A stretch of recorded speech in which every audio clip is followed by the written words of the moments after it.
Most e-commerce brands think email segmentation is just about sending to an engaged 90-day audience. And that protects deliverability, sure, but it treats your VIP customers the same as people that have signed up to your list 2 months ago and forgot who you are. So in this video, I'm going to show you the segmenting strategy that we use for our 8-figure e-commerce clients that helps them personalize their messaging to different segments while also increasing their return customer revenue and lifetime value. So to start off, what is email segmentation and why is it important? Essentially, email segmentation is just how you split up your database to figure out who you sent to. Now, segmenting is important for that reason because it protects our deliverability and it stops us from annoying people who don't want to hear from us. So that's why we use our engaged segments. But there's a layer here that most brands miss because let's say you send a campaign to an engaged segment and it generates $28,000. That number is meaningless because it doesn't show how much of that sales is new customer revenue and how much of the sales is returning customer revenue. And we care about return customer revenue specifically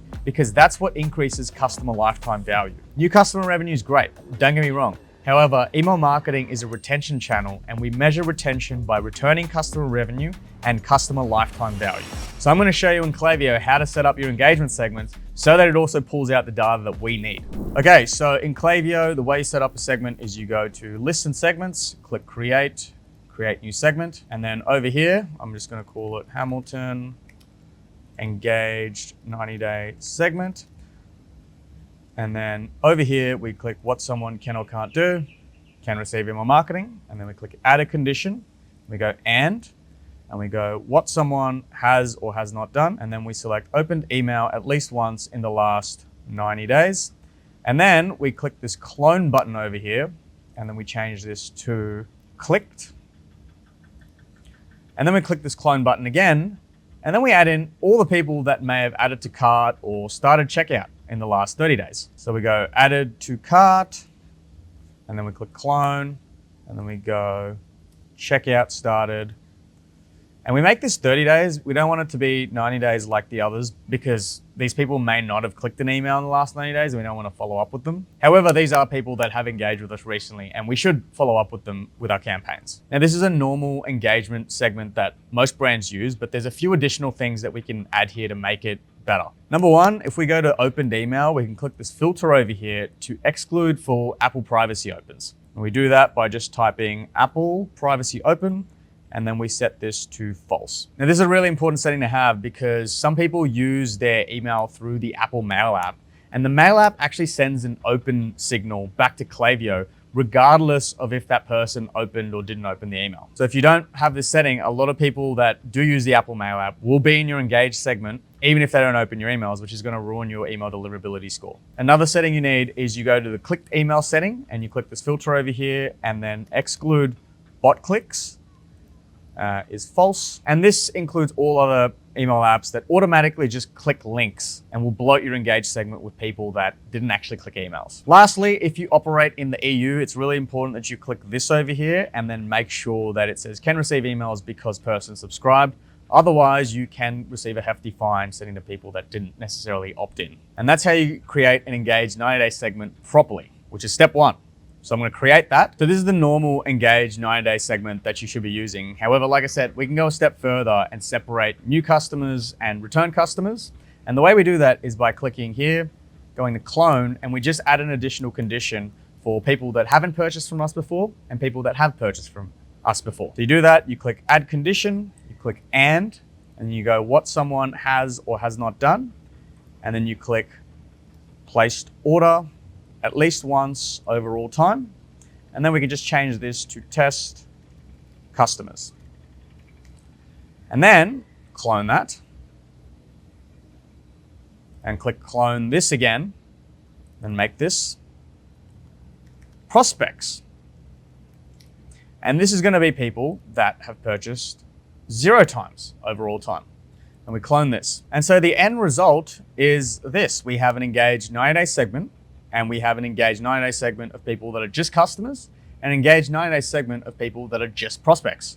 Now you're going to notice that if we add 32,091 with 45,910, that's going to add almost exactly to 98,002 because they are mutually exclusive and everyone is either in this segment or this segment. So the way that we would use this data is when we send a campaign, we'd go to create campaign, single channel, create an email. And for the segments, instead of just selecting the engaged 90-day segment, we would select the engaged 90-day segment of customers and the engaged 90-day segment of prospects. We can do that. And we can do that by selecting these two over here.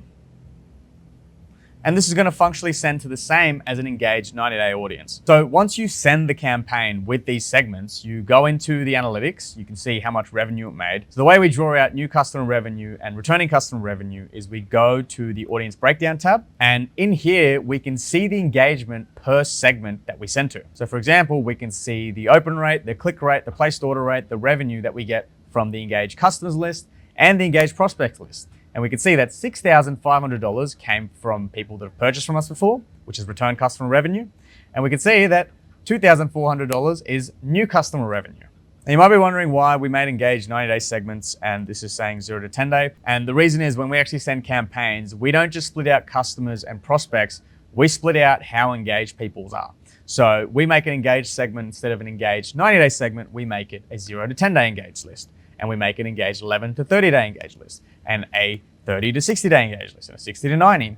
And what this does is when we send a campaign, we can see with highly granular detail who's actually opening and clicking. See, most of the sales comes from people who are 0 to 10-day engaged customers, and there's a small amount of sales that come from 0 to 10-day engaged prospects. If we go a bit further down, people that engaged 11 to 30 days ago, open rate drops massively. Click rate is about the same, but still pretty low. And it just gets worse and worse the further out we go. Now, setting it out this way is really helpful because it gives you more data, which helps you make better decisions. So for example, we can see that most of our revenue comes from the 0 to 10-day customers list. Everyone here is hyper engaged. We've got 35,000 people in this list. When we expand further than that, we can see like people aren't really that engaged. There's still some sales coming through, so it's worth hitting them.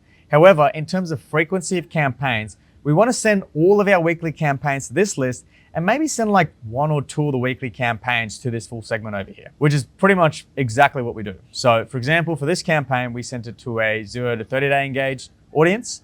We excluded the 30 to 90-day engaged audience, and this actually made $28,000. And as you can see, most of the sales came from the 0 to 10-day engaged customers and the 0 to 10-day engaged prospects. Now we know from our other campaigns that if we extended this engagement window out to 90 days, a lot of those people don't actually engage, which is why for this brand, we don't send every campaign to the engaged 90-day audience. We only do that like once or twice a week. And the thing is, you can go as granular as you like with these segments so that you can get whatever data you want from every campaign send that you make. So for example, let's say we have our engaged 90-day customers list. We can split it out to people that have purchased one time to people that have purchased multiple times. We can make it a customer and a VIP separation. So instead of just knowing new customer revenue and returning customer revenue, we can know new customer revenue, returning customer revenue, and VIP revenue. Whatever split you decide to do, it's important that it's mutually exclusive and the segments don't overlap on top of each other. And if you can do that, you can learn something on every single campaign that you send. So while we're here, I'll actually show you how to set up the 0 to 10, 11 to 30, 30 to 60, 60 to 90. Let's say we're doing it for prospects. I'm just gonna click here and click clone, and then I'm gonna make this 0 to 10-day segment of prospects. Click continue. And then what we're gonna do is just set this as 10, 10, 10 over here, 10 over here, and then click clone. And then to create 11 to 30, you click clone over here. Just remove the clone. And then you make this 11 to 30. And you go down to these and conditions and you click opened email at least once in the last, change that to between 11 and 30 days ago. Over here, change this to between 11 and 30 days ago. Change this to between 11 and 30 days ago to between 11 and 30 days ago. And then we clone this. For the 30 to 60 day engaged segment, we just remove these active on site things because we only go as far as 30 day for these segments. So remove this, we remove this, and remove that. Now for the 30 to 60 day engaged list, we only have people that have opened or clicked an email between 30 and 60 days ago. Because in our normal engaged segment, we didn't include people if they'd added to cart or started checkout in the last 60 days. We added them if they'd done that in the last 30 days. And then you click clone segment.